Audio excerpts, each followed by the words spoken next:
je vous demande quelle est votre plus grande peur, vous me parlerez des araignées, des serpents, de l'avion ou même du noir. En revanche, peu nombreuses sont les personnes qui avoueront avoir peur des autres.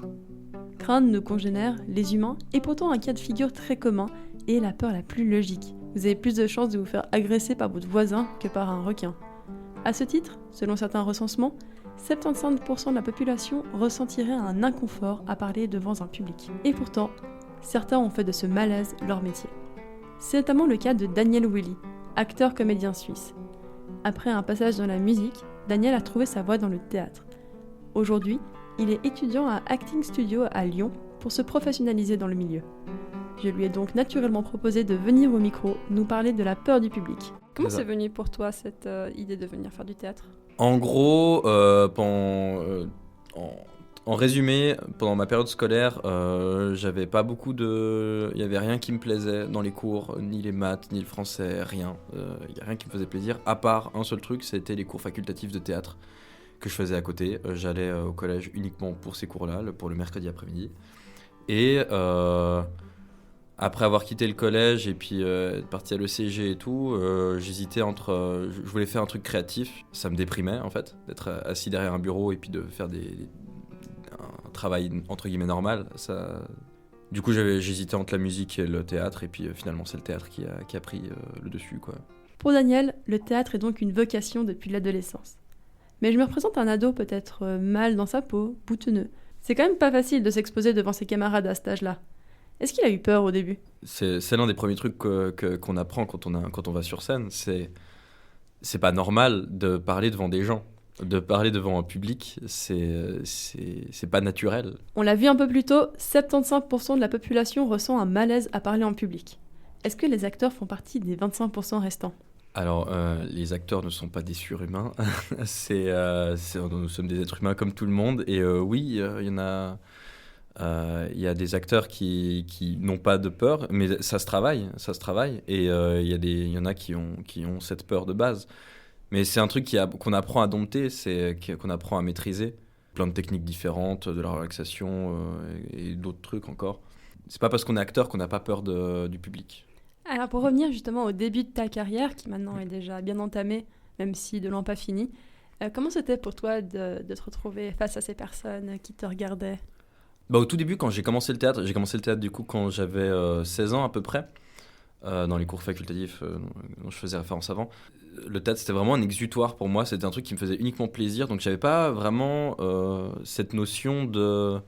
C'était vraiment du coup du plaisir, et le plaisir que ça me procurait contrebalançait totalement la peur que ça pouvait me provoquer d'être devant des personnes. En fait, j'avais trop de plaisir à montrer la pièce sur laquelle j'avais travaillé et tout, les petites idées, les blagues que j'allais faire sur scène, pour vraiment penser à la peur que ça allait me procurer d'être devant ces gens. En fait, j'étais trop heureux de le faire. Donc c'est un truc j'ai eu de la peur qui est apparue un peu plus tard, quand j'ai commencé à prendre sérieusement justement ce travail, pas à me dire c'est juste du hobby. Quand je me suis dit je vais vraiment en faire mon métier, le travailler et devenir professionnel, c'est à ce moment-là que ça a commencé, où j'ai commencé à avoir des questions, merde, est-ce que mon travail il est bien, et j'ai commencé à me poser des questions, à me regarder moi-même.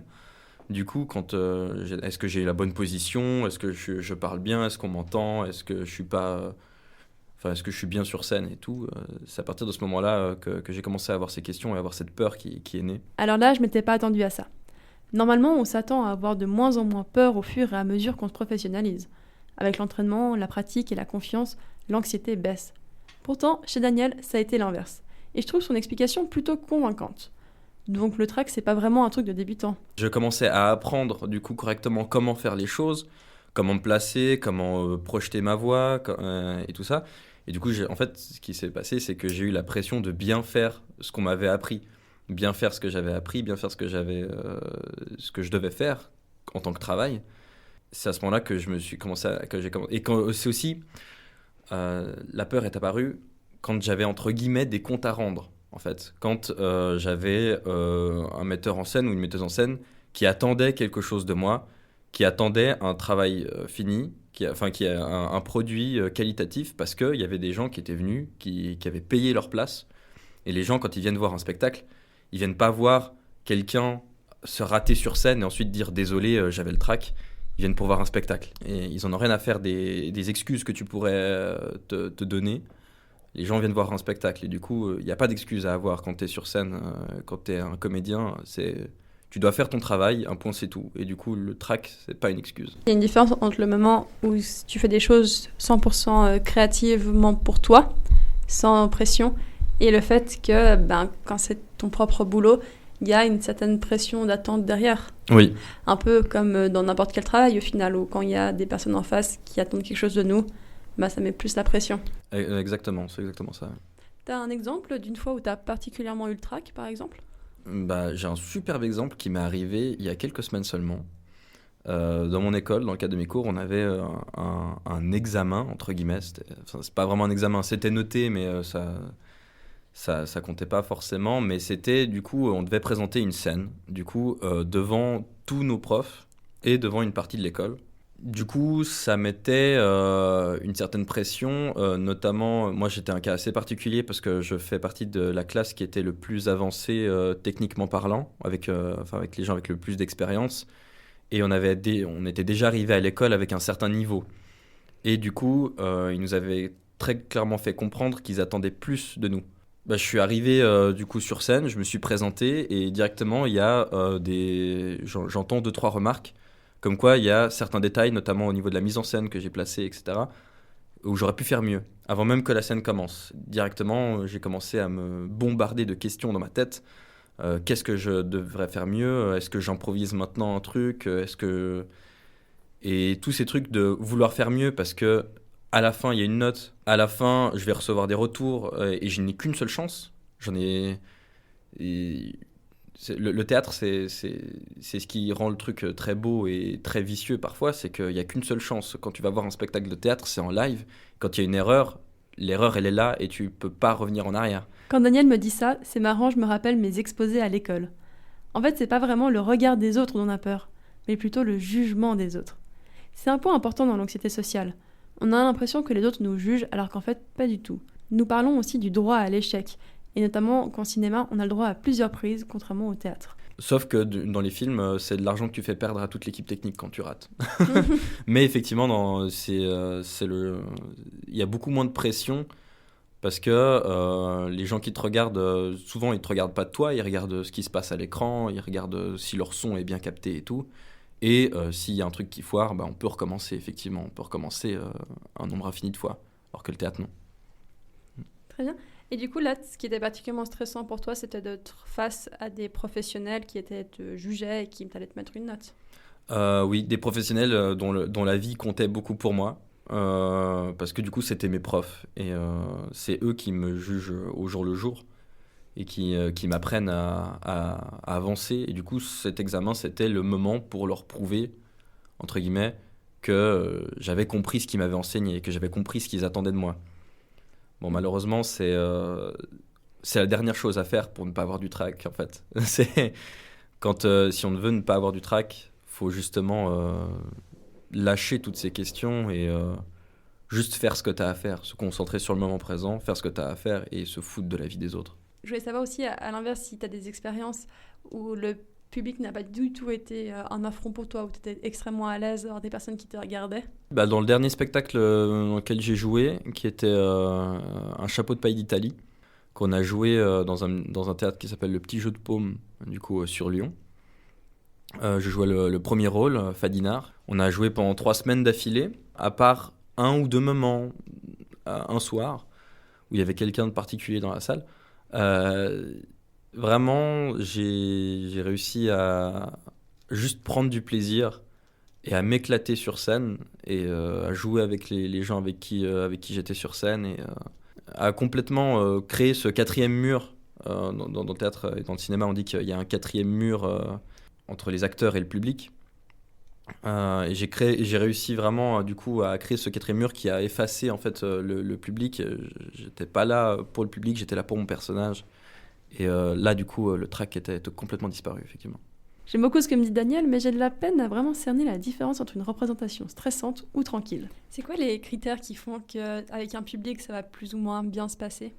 Il y aura plus ou moins de peur. Pas vraiment de critères. C'est, je dirais, la préparation, le temps de préparation, qui peut varier en fonction des personnes, dont il y a besoin avant que la pièce commence, avant que le spectacle commence.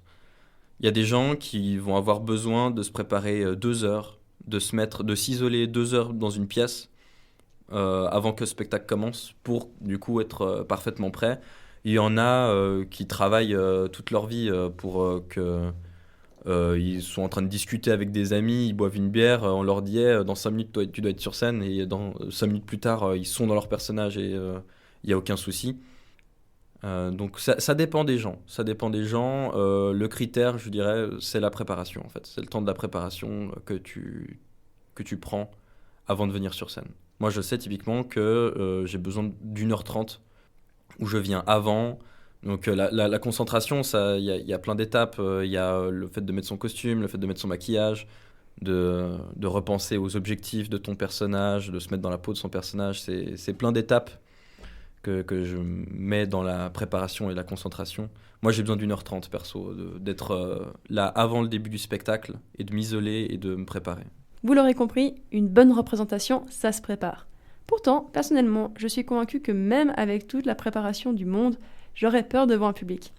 Qu'est-ce qui fait la différence entre Daniel et moi ?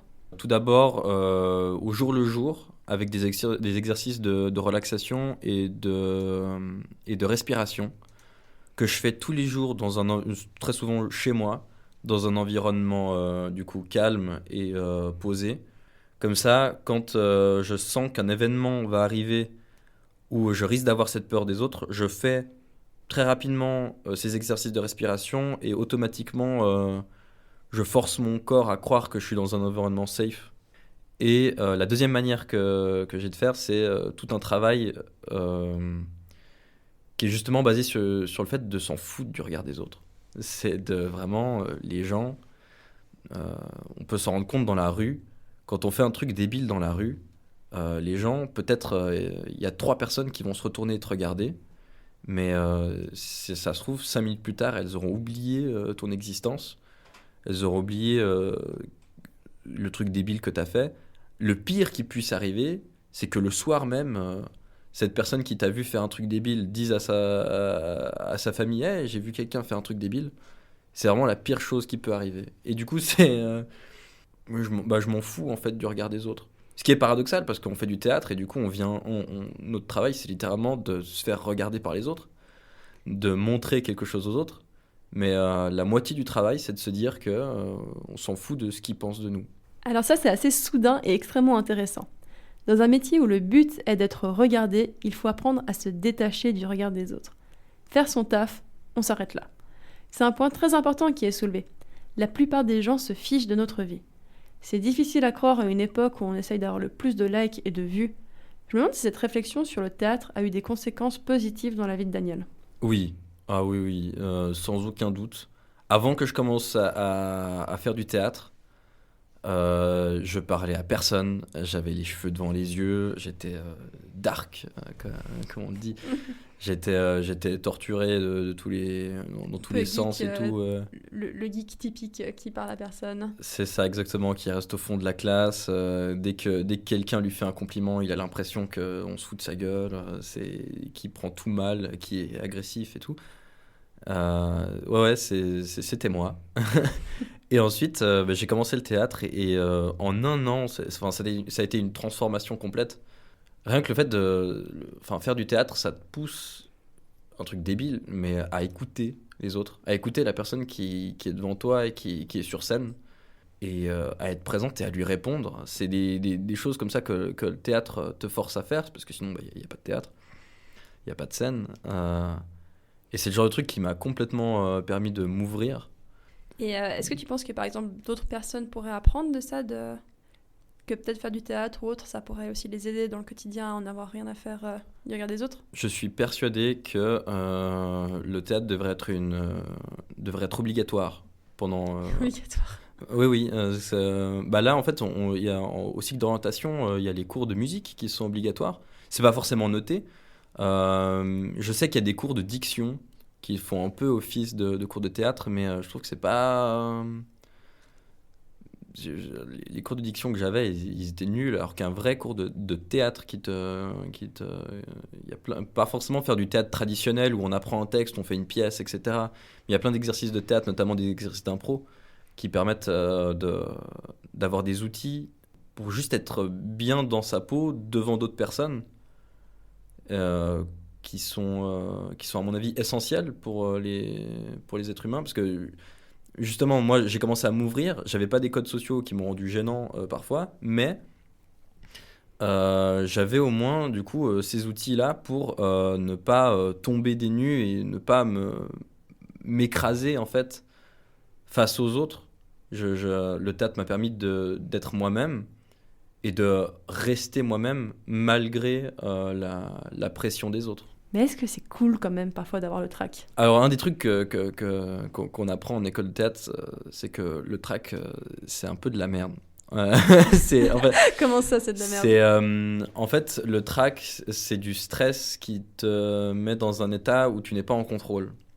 Mhm. Et tout le principe d'être un bon acteur, c'est d'être en contrôle total de ce que tu fais pour justement le faire le plus précisément possible et le faire le mieux possible. Une fois que tu commences à avoir ce contrôle et que tu travailles au fur et à mesure des répétitions, au fur et à mesure du travail, que tu travailles tes exercices et tout, que tu sais que tu es capable de faire un spectacle, des scènes qui sont drôles, qui sont impressionnantes, qui sont émouvantes et tout ça, c'est vrai que du coup, ça crée cette énergie et cette volonté de montrer aux autres ce dont on est capable. Euh, et ça peut du coup, euh, encore après, créer du coup un peu le stress de je sais que j'en suis capable et j'ai vraiment envie de montrer que je suis capable. J'espère que je vais y arriver. Mais du coup, c'est un cycle qui tourne en rond. C'est de toujours, pour arriver à montrer qu'on est capable, faut s'en foutre euh, du regard des autres. Enfin, ça revient toujours. En fait, c'est une boucle qui revient toujours au même endroit. Au début, j'ai peur de pas y arriver. Enfin, j'ai peur que les autres me jugent pour ce que je suis en train de faire. Je travaille à faire je travaille à passer au-dessus de ça pour réussir à travailler. Enfin, pour commencer à travailler à bien le faire. Et une fois que j'ai réussi à passer au-dessus des regards des autres et que du coup j'ai pu travailler à bien le faire, j'ai envie de le montrer aux autres. Du coup, j'ai de nouveau cette peur de je sais que je peux bien le faire, mais pour bien le faire, il faut que je m'en foute du regard des autres. Et enfin, c'est toujours C'est un peu une sorte de cercle vicieux ou vertueux, dépend le sens où, Exactement, oui. dans lequel on le prend. Mm. Est-ce que tu penses qu'il y a des acteurs, par exemple, qui ont très bien réussi dans le métier, qui ont eu beaucoup de contrats et puis une belle carrière, qui néanmoins auraient de l'anxiété sociale ou bien de la peur des autres? Oui, oui, oui. Est-ce que c'est possible? C'est tout à fait possible. J'en suis l'exemple parfait. J'ai beau avoir fait des premiers rôles sur des spectacles, avoir reçu des compliments de professionnels, etc. J'ai toujours besoin de quelqu'un à côté de moi pour demander l'addition au serveur ou à la serveuse dans un café. Ah, c'est Je- quand même des univers assez différents, du coup. Oui, oui, être sur scène, c'est complètement différent d'être dans la vraie vie. Je dirais limite, être sur scène, il y a un côté un peu des fois rassurant, parce que une fois qu'on a compris que c'était pas notre personne qui était jugée quand on était sur scène, c'est notre travail. Ça enlève une grosse partie de l'anxiété qu'on peut avoir. Mais dans la vraie vie, on n'est pas quand tu demandes l'addition pour ton café, t'es pas en travail. Et du coup, si tu le demandes un peu de manière chelou, c'est ta personne qu'on va juger, entre guillemets. Du C'est coup, pas un c'est. personnage Voilà. vers lequel tu peux te mettre. Mhm. Donc, il y a pas. Donc, ouais, c'est pas. Être acteur ne veut pas dire qu'on n'a pas d'anxiété. Absolument pas.